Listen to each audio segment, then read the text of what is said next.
talk about that, inshallah, the judgment, and the judgment is the most difficult thing of all. Even though, inshallah, you and I will be ready. One of the great saints of Islam has a whole chapter about the judgment. He's a Shaykh al-Akbar. This is his land, right? He was born not far from here.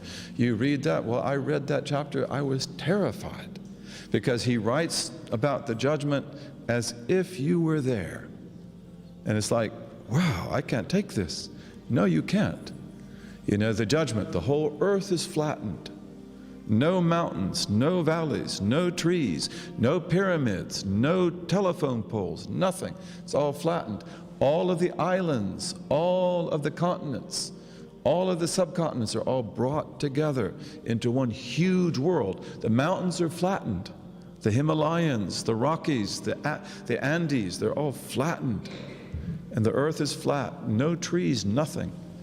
And all the waters of the earth are made one ocean, and it's on fire, right? And then the people are brought forth. And of course the believers are brought forth in beautiful form, but they're also in great fear, because that is the day of the wrath of God.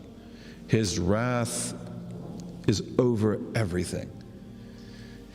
And it's like, I have to be judged, and where will I go, and what will come out? And look at the failures, just like Shaykh Bakai, because he's a person who lived out reality that, like, I've never fulfilled your right.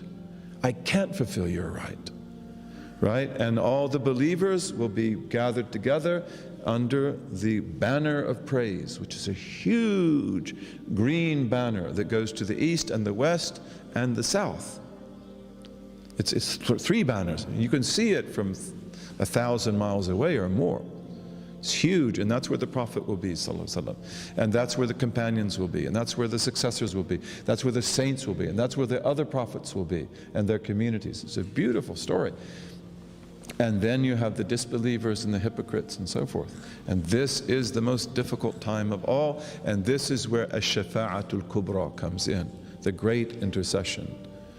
And Adam can't do it, Noah can't do it, Abraham can't do it, Moses and Jesus can't do it, but the Prophet Muhammad does it. And the great intercession begins the judgment for heaven and hell.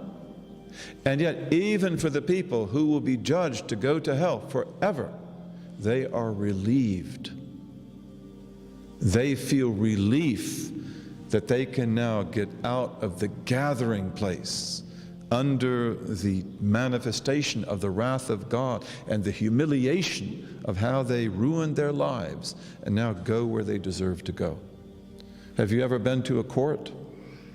I had a car accident when I was 16 years old, and one of my friends was hurt very bad. I was also hurt very bad.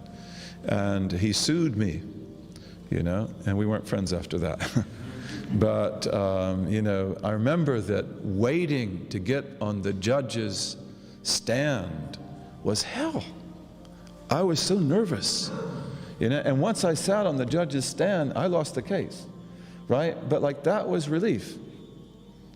Even though I lost the case, and I lost my friend, and I didn't like him after that, and he didn't like me, but to wait for judgment is really difficult. Then you have the judgment, and after that you have the other things we're going to study, and then you have the garden and the fire, and you have the bridge, the traverse that goes from this earth that goes to the next. And this place is the place of judgment. We'll all come back here. This is where judgment takes place. Where is the closest place between heaven and earth? Where the judgment begins, where the resurrection begins. Where is that? Palestinians. No Palestinians here?